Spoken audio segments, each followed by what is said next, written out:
पूर्व प्रधानमन्त्री र गृहमन्त्रीको पक्राउले यति बेला प्रतिपक्षले त्यो विरोध पनि गरेको हिजो देख्नुभयो होला, बधाई पनि फरक ढङ्गबाट आयो। त्यसले गर्दाखेरि चाहिँ त्यो साँच्चै प्रतिशोध हो या न्याय हो, आम जनताले पनि खोजिरहेका छन्।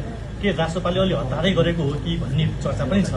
हतारो त घरमा आफ्नो कलिला बालबालिका गुमाएका आमाहरूलाई न्यायको हतारो छ होला नि, त्यो त्यति हतारो त कसैलाई पनि छैन होला नि। त्यस कारणले न्याय पाउने पहिलो हक शहीद परिवारको हो, घाइते परिवारको। न्यायको हक सबैलाई छ, यो कुरा भनेको होइन। मैले खालि मलाई लागेको एउटा राजनीतिक रूपमा मैले लागेको कुरा के बताएको छु भने न्याय पाउने पहिलो हक चाहिँ शहीद परिवारको हो है, शहीदकी आमाको हो है।